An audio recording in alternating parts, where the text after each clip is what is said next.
82 परिवारों के निकटतम संबंधियों को नियुक्ति पत्र सौंपे गए। कल यही शाम को श्रीनगर के नौगाम पुलिस स्टेशन में जो हादसा हुआ, दुर्भाग्यपूर्ण हादसा, उसके शिकार पुलिस और सिविल एडमिनिस्ट्रेशन के तथा एक सामान्य नागरिक जो टेलर थे उनके बच्चे को, उन 9 लोगों को नियुक्ति पत्र दिए गए। हम सब जानते हैं वो एक दुर्भाग्यपूर्ण घटना थी जिसने प्रभावित परिवारों सहित पूरे जम्मू कश्मीर पुलिस प्रशासन को झकझोर दिया था। उनके समर्पण और बलिदान को शब्दों में बयान नहीं किया जा सकता। मैं उन्हें श्रद्धांजलि अर्पित करते हुए उनके परिजनों के प्रति अपनी गहरी संवेदना व्यक्त करता हूं। जम्मू कश्मीर का पूरा प्रशासन उन शहीदों के परिवारों के साथ कंधे से कंधा मिलाकर खड़ा है और ये कोशिश की गई सुख शांति और सम्मानपूर्ण जीवन को बिता सके। मुझे याद है इसी सभागार में आज से लगभग 13 महीने पहले कश्मीर डिवीजन की ढेर सारी ऐसी फैमिली जिन्होंने अपने परिजनों को आतंकवादी हिंसा में खोया था, वो आए थे।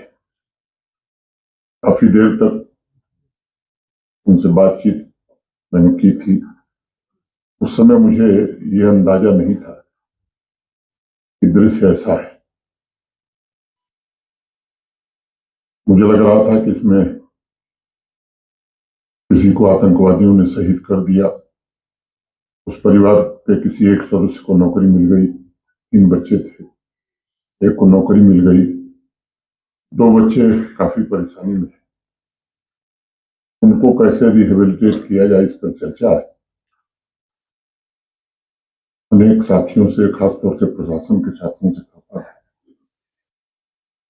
जब पिछली बार अमरनाथ जी की यात्रा के पूर्व अनंतनाग हम लोग जा रहे थे नुनवान कैंप देखने, उनके आईजी कश्मीर थे और उस समय के डिविजनल कमिश्नर भी थे। सेव यूथ से फ्यूचर फाउंडेशन के साथियों ने मुझसे कहा कि अगर थोड़ा समय आप दीजिए तो साउथ कश्मीर के टेरर विक्टिम फैमिली से आपको अनंतनाग में मिलवा दिया जाए। 1 घंटे हम लोग रुके थे और वहां जो कुछ सुना वो निश्चित रूप से दिल को दहलाने वाला था। एक बच्ची, और उसने बताया कि मेरे पिता एसपीओ थे, आतंकवादियों ने उनकी हत्या कर दी, मेरे परिवार के लोगों ने भी हमको और हमारी मां को बाहर कर दिया और मेरी मां ने भीख मांग करके मेरा पालन पोषण किया। और छोटी थी उस समय, रिश्तेदार भी नहीं पूछते थे। और जिन लोगों ने उसकी हत्या की वो जम्मू कश्मीर में सरकारी नौकरी पाकर आज शिक्षक बन गए। एक व्यक्ति खड़ा हुआ, उसने कहा साहब हम हमारे पिता को मारा भी, हमारा घर और हमारी जमीन भी कब्जा कर लिया आतंकवादी। एक ने कहा कि साहब मैं दौड़ता रहा थाने पर, एफआईआर नहीं। तात्कालिक रूप से उसी सभा में हमने कुछ बातें कही और दूसरे दिन श्रीनगर आने के पश्चात सिविल और पुलिस एडमिनिस्ट्रेशन के वरिष्ठ अधिकारियों से बैठक करके यह तय किया गया कैसे पीड़ित परिवारों को प्राथमिकता के आधार पर जो जेन्युइन केसेस है उनको सरकारी नौकरी दी जाएगी। जो पहले से ही नियम मौजूद है, जिनकी एफआईआर नहीं हुई उनकी एफआईआर कराई जाएगी, जिनकी प्रॉपर्टी आतंकवादियों ने जब्त की उन्हें मुक्त कराया जाएगा और भी सरकारी स्कीमों में इनके रिहेबिलिटेशन के प्रयास प्रशासन की ओर से किए जाएंगे। तो मुझे खुशी है कि जम्मू कश्मीर प्रशासन के सभी साथियों ने बड़ी संवेदनशीलता के साथ इस काम को आगे बढ़ाया है और उसी क्रम में आज 39 टेरर विक्टिम फैमिलीज को और 39 मुझे लगता है पुलिस और ऐसे केसेस जिन्हें रिलैक्सेशन देना पड़ा होगा, जो खुद भी लंबे समय से इंतजार कर रहे थे, उनको नियुक्ति पत्र दिया गया है।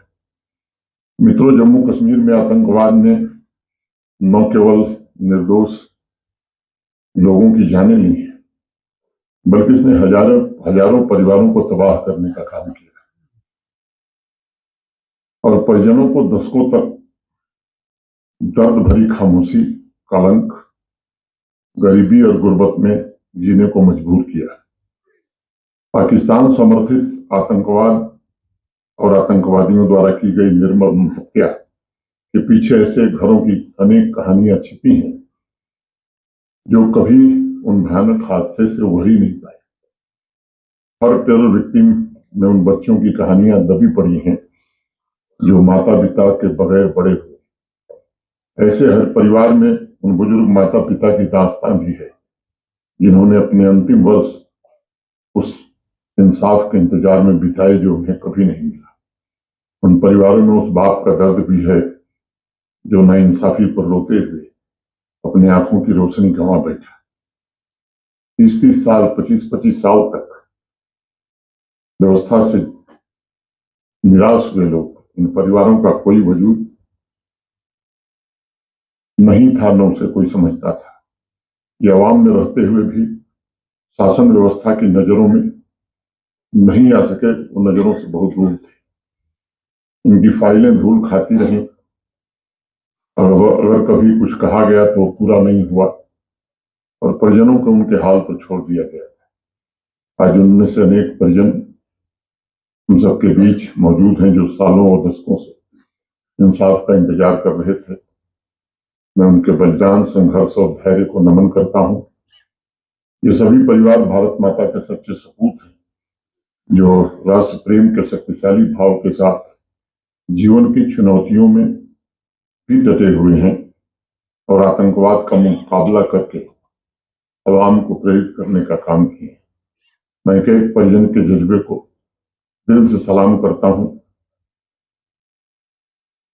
अगर पिछले 2-3 दिनों के कार्यक्रमों को देखें तो मुझे अत्यंत संतोष है। हम बिना समय गंवाए उन सच्चे शहीदों के परिजनों तक जम्मू कश्मीर प्रशासन पहुंचने की कोशिश कर रहा है। प्रशासन के कंधे और उनके हाथों के सहारे का इंतजार जो कर रहे थे वो पिछले 2-3 दिनों में पूरा करने की कोशिश की गई है। जैसा मैंने बताया कि पहला नियुक्ति पत्र 13 जुलाई 2025 को बारामूला में दिया गया था। आतंकवाद के शिकार सच्चे शहीदों को इंसाफ दिलाने का यह उनके परिजनों के प्रति हमारे प्रशासन के दायित्व, संकल्प और कल्याण की प्रतिबद्धता का प्रतीक है। ऐसे परिवार जिन्हें आवाम की स्मृतियों से, सोसाइटी की मेमोरी से भुला दिया गया था, उन्हें दोबारा जीवित करने की कोशिश हुई है और आवाम के हर एक वर्ग को यह संदेश देने का प्रयास हुआ है जिन निर्दोष और मासूम नागरिकों का पाकिस्तान और उसके टेरर इकोसिस्टम ने कत्ल किया, उन्हें जम्मू कश्मीर का प्रशासन भूला नहीं है। उन्हें निश्चित रूप से रिहेबिलिटेट किया जाएगा। पिछले 2-3 दशकों से सैकड़ों ऐसे परिवार थे जिनके एकमात्र कमाई करने वाले सदस्य या उनके घर के सबसे प्रिय सदस्य की पाकिस्तान समर्थित आतंकवादियों द्वारा हत्या कर दी गई थी। उन्हें कभी भी सेंस ऑफ क्लोजर मिला ही नहीं। आतंकवादियों द्वारा कश्मीर घाटी के ऐसे परिवारों को दिए गए जख्म बड़े गहरे थे। समय बीतता रहा लेकिन ऐसे परिवारों को निष्कर्ष की अनुभूति नहीं हुई और न ही उन्हें कभी सुकून मिला। जैसा मैंने पहले बताया, उनकी व्यथा सुनने के बाद यह संकल्प था कि अब किसी भी परिवार को लंबे समय तक इंतजार नहीं करना पड़ेगा। हमारे प्रशासन के साथियों और आवाम के लोगों के मन में भी कभी कभी प्रश्न उठता था, इतना बड़ा प्रशासनिक हमला होने के बावजूद, प्रशासनिक तंत्र के हर गांव में मौजूद रहने के बावजूद कैसे आतंक से पीड़ित सैकड़ों परिवार हाशिए पर जीवन गुजारने के लिए मजबूर थे। जम्मू कश्मीर में पिछले 3 दशक से भी ज्यादा समय से ऐसा क्या चल रहा था कि पाकिस्तानी आतंकियों के गोली के शिकार मासूम परिवार लाचारी का जीवन बिताने के लिए मजबूर थे और टेरर इकोसिस्टम से जुड़े हुए लोग बिना किसी बाधा, बिना किसी अवरोध के स्टेट द्वारा दी जा रही सभी सुविधाओं का लाभ उठा रहे थे। मैं समझता हूं कि आज यहाँ जितनी भी टेरर विक्टिम फैमिलीज मौजूद हैं, उनके मन में भी ये जरूर सवाल उठता होगा कैसे आतंकवादियों और उनके सपोर्टिव इकोसिस्टम से जुड़े लोगों को सरकारी नौकरी तो मिल जाती थी, लेकिन जो उसके असली हकदार थे उन्हें दर दर की ठोकरें खाने के लिए मजबूर रहना पड़ता। मैं समझता हूं कि इस बात से उन्हें ज्यादा पीड़ा और तकलीफ होती रही होगी कि जिसने उनके प्रियजन पर गोली चलाई, जिसने उनके प्रियजन की हत्या की साजिश में शामिल था, वह तो टेरर इकोसिस्टम के संरक्षण में आगे बढ़ता गया, लेकिन जिन्होंने देश के लिए कुर्बानियां दी, जो भारत माता के सच्चे सपूत थे, ऐसे हमारे सिविलियन जो शहीद हुए, गुर्बत में दिन पर दिन धंसते चले गए। मैंने जम्मू और कश्मीर संभाग के लगभग सभी जिलों के अनेक टेरर विक्टिम फैमिलीज से बात की है, मिला हूं, और हर चर्चा में बात सामने आई है कि टेरर इकोसिस्टम का प्रभाव और टेरर इकोसिस्टम का खौफ इतना जबरदस्त था, इतना ज्यादा था कि शासन की प्रबंधकारी व्यवस्था में टेरर इकोसिस्टम का पेनिट्रेशन भी इतना गहरा था कि जो लोग पाकिस्तान समर्थित आतंकवादियों द्वारा बेरहमी से कत्ल कर दिए जाते थे, उनके हक में न तो हाथ उठते थे, न आवाज उठती थी, न कलम चलती थी। उन्हें न तो संवेदना मिलती थी, नौकरी मिलने का तो सवाल ही नहीं था। मुझे अनेक परिवारों ने बताया कि अक्सर उनके केसेस में इन्वेस्टिगेशन भी नहीं होता था। टेरर इकोसिस्टम के भय के कारण वो डर से कह भी नहीं पाते थे। उनके परिवारों पर क्या गुजरी होगी हम सब सोच सकते हैं। कुछ परिवार अगर बहुत भाग्यशाली थे, उन्हें थोड़ा बहुत आर्थिक मुआवजा मिल गया। मैं समझता हूं कि जम्मू कश्मीर में ये एक अजीब सा पैराडॉक्स, विरोधाभास चला है कि एक तरफ पाकिस्तानी आतंकवादी हमारे नागरिकों का लहू बहाते थे, तो दूसरी तरफ शहीद निर्दोष नागरिकों के उनके परिवारों को उसके बाद प्रताड़ित भी किया जाता था। मैंने कश्मीर घाटी के कार्यक्रम में आतंकवाद के शिकार परिजनों से मुलाकात के दौरान ये बात कही थी कि टेरर इकोसिस्टम का प्रभाव पूरी व्यवस्था पर इतना गहरा था कि आतंकवादियों की मौत पर तो जुलूस निकलता था, आतंकियों की कब्र पर बड़ी बड़ी हस्तियां जाकर आंसू बहाने का काम करती थी, लेकिन जिन निर्दोष जम्मू कश्मीर के नागरिकों को बिना वजह मौत के घाट उतार दिया जाता था, उनका दुख दर्द बांटने कोई आगे नहीं आता था। आज भी कई लोग ऐसे हैं जो आतंकवाद से जुड़े लोगों के लिए, OGWs के लिए, उनके हक में बोलते हैं। यहाँ मौजूद असली शहीदों के बारे में उनके बयान हमने नहीं देखे, आपने भी शायद नहीं देखे होंगे। मुझे लगता है किसी भी अवाम में इससे बड़ी नाइंसाफी क्या हो सकती है। अनंतनाग की रहने वाली पाकीजा रियाज के पिता रियाज अहमद मीर को 1999 में 1999 में पाकिस्तान समर्थित आतंकवादियों ने टार्चर करके गोली मार के मौत के घाट उतार दिया। पूरा घर रियाज अहमद मीर की कमाई पर निर्भर था। उनकी मौत के पश्चात बिना किसी सरकारी सहायता के 2 वक्त की रोटी भी मुश्किल हो गई थी। मां की दूसरी शादी के पश्चात छोटी सी बच्ची पाकीजा को बुजुर्ग दादा दादी ने मुश्किलों से पाला। न सिर्फ उसका बचपन पिता के साय से महरूम था, बल्कि उन्हें बड़े होते हुए जो सहयोग, सपोर्ट मिलना चाहिए था, वह भी नहीं मिला। आज पाकीजा को सरकारी नौकरी का जो नियुक्ति पत्र मिला है, तो 26 साल बाद उसके जीवन के काले अध्याय को समाप्त करने वाला पत्र है। लगभग 19 साल पहले पूरी बारामूला के अल्ताफ हुसैन जो BSF की 173वीं बटालियन में वो आतंकवादियों से मुठभेड़ के दौरान वीर गति को प्राप्त हो गए। उनके शहीद होने के बाद पश्चात उनका आश्रित कौन है, दौड़ते दौड़ते उनके परिजनों के पैर थक गए, जम्मू कश्मीर प्रशासन का कोई अधिकारी उनका आश्रित कौन है ये सर्टिफिकेट नहीं दे सका। 2 बच्चे और बेटियां, उन्हें बड़ी तकलीफ थी, तमाम मुश्किलात का सामना किया। आज उनके बेटे इश्तियाक अहमद को भी सरकारी नौकरी दी गई है और शहीद अल्ताफ के परिवार का लंबा इंतजार अब खत्म हुआ है। 4 फरवरी सन 2000 के दिन काजी कुंड के रहने वाले दिलावर गनई और उनके बेटे फयाज गनई दोनों को पाकिस्तान समर्थित आतंकवादियों ने गोलियों से भून दिया। फयाज की छोटी बच्ची फौजी जान एक पल में अपने दादा और पिता दोनों को खो दिया था। 2 पीढ़ियां एक झटके में समाप्त हो गई। पूरा परिवार 25 साल से भय, सन्नाटे और शोक में जी रहा था।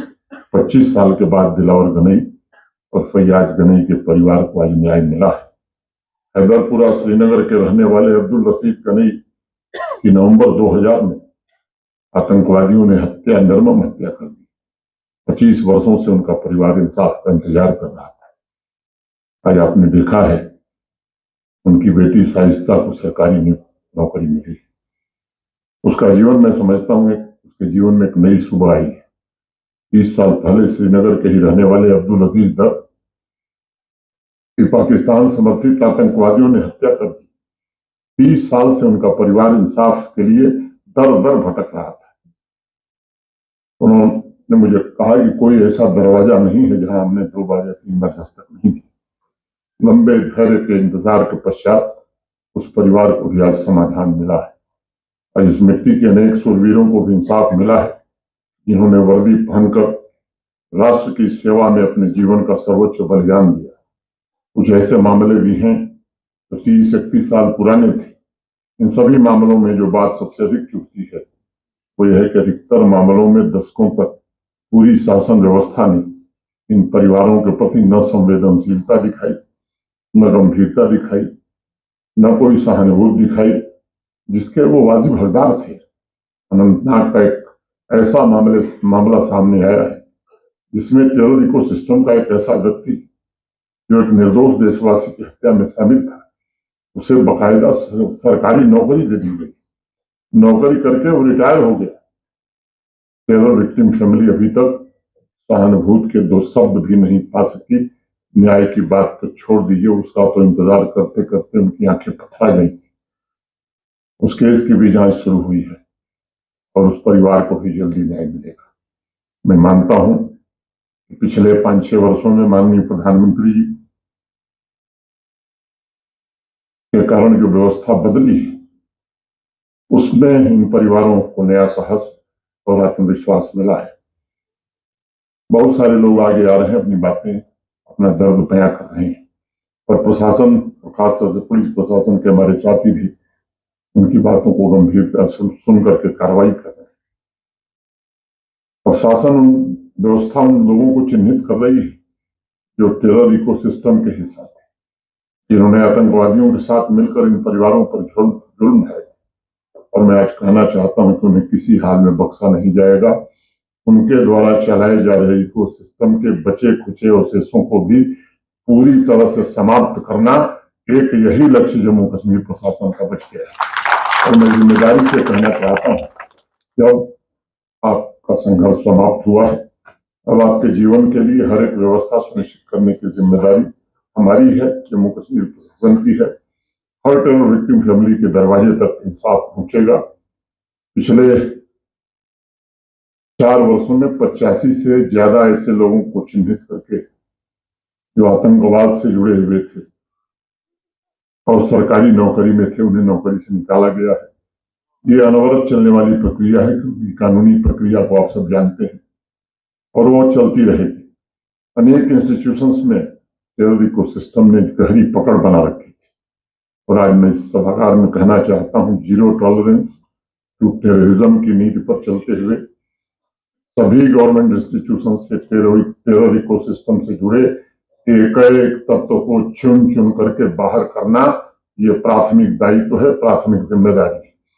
टेरर इकोसिस्टम के ऐसे तत्व जिन्होंने निर्दोष नागरिकों और भारत मां के सच्चे सपूतों के खिलाफ एक फेक और गलत नैरेटिव चला रखा, उनके खिलाफ भी विधि सम्मत कार्रवाई प्रारंभ हो गई।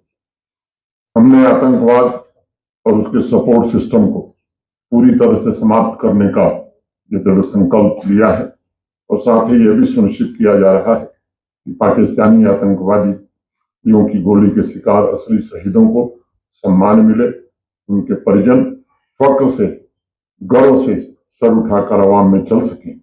मैं फिर से आपको भरोसा देना चाहता हूं कि नौकरी के अलावा टेरर विक्टिम फैमिलीज को स्वरोजगार जैसा भी डिविजनल कमिश्नर श्रीनगर ने बताया भी, और जम्मू कश्मीर सरकार और भारत सरकार की अन्य योजनाओं का अलावा को दिया जाएगा। उनकी जमीन या घर पर कब्जे हैं तो वो निश्चित रूप से मुक्त कराए जाएंगे। जिन मामलों में एफआईआर में हुई है, आईजी कश्मीर साहब ने ऑलरेडी एक नंबर जारी किया है। मैं फिर से आग्रह करना चाहता हूं कि आप उनको अप्रोच करिए। उन मामलों में एफआईआर भी होगी, जांच भी होगी और प्रभावी कार्रवाई भी होगी। सभी टेरर विक्टिम फैमिलीज के साथ संबंधित जिले के डिप्टी कमिश्नर्स और एसएसपी ये भी दिन रात खड़े हैं और मैं कहना चाहता हूं कि अब आपके साथ किसी प्रकार की नाइंसाफी किसी हाल में नहीं होने दी जाएगी। आतंकवाद के खिलाफ निरंतर संघर्ष एक ऐसा कार्य है जिसे संपूर्ण समाज को मिलकर करना। हम हमारे संकल्प और धैर्य के साथ इससे बुराई से लड़ने और अपने शत्रु के प्रयासों को विफल करने का संकल्प प्रशासन, सिक्योरिटी फोर्सेस के साथ आवाम को भी लेना चाहिए।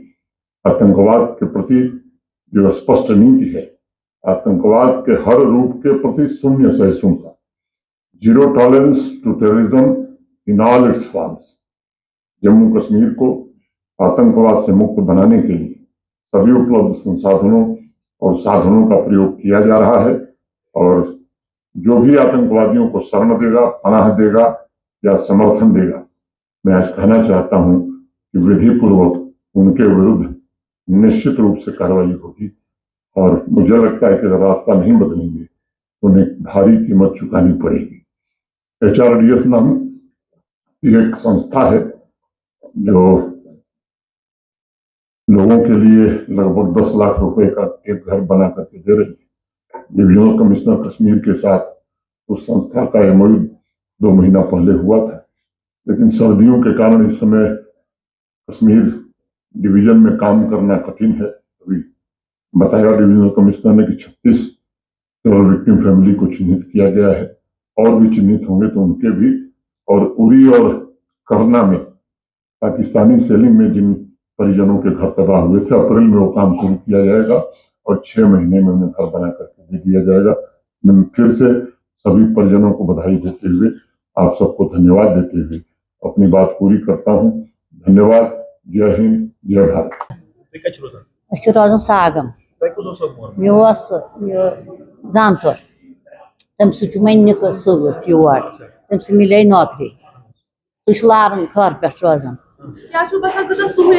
सहूलियत अम बहुत वारिया शुक्र शुक्र यह 1999 मज 1999 पे गो आज तम प्रारन आज मिले वन रोजगार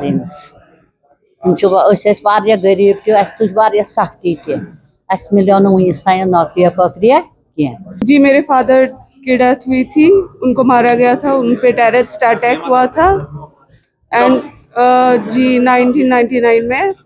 एंड 25 इयर्स के बाद आज हमें LG सर ने ये ऑर्डर्स दिलवाए। 25 इयर्स तक हम उधर से इधर भटकते रहे लेकिन किसी ने कोई हेल्प नहीं की, बट आज LG सर ने हमारी इतनी हेल्प की कि आज हमें ऑर्डर मिला, इसलिए हम थैंक यू कहना चाहते हैं LG सर को। कितना स्ट्रगल आपने इस टाइम के दौरान किया और अब आपको कितनी सहूलत मिलने वाली है? बहुत ज़्यादा स्ट्रगल किया हमने, यहाँ तक कि हमने बहुत कुछ देखा है, लेकिन बचपन में ही मैंने बहुत कुछ देखा है। मेरी पढ़ाई वेस्ट हुई, मेरा सब कुछ वेस्ट हुआ, मेरा बचपन वेस्ट हुआ, देखा नहीं कुछ। अब मैं शुक्रगुजार हूँ LG सर की, पहले अपने रब की फिर LG सर की। Thank you so much. अपना नाम बताइए। जी, मेरा नाम पाकीज़ा रियाज है। आप कहाँ से? जी, हम अनंतनाग से हैं। आपका कौन मारा गया? जी, मेरे फादर की डेथ हुई थी, उनको मारा गया था, उन पे टेररिस्ट अटैक हुआ था एंड जी 1999 में। एंड 25 इयर्स के बाद आज हमें LG सर ने ये ऑर्डर्स दिलवाए। 25 इयर्स तक हम उधर से इधर भटकते रहे, लेकिन किसी ने कोई हेल्प नहीं की। बट आज एलजी सर ने हमारी इतनी हेल्प की कि आज हमें ऑर्डर मिला, इसलिए हम थैंक यू कहना चाहते हैं एलजी सर को।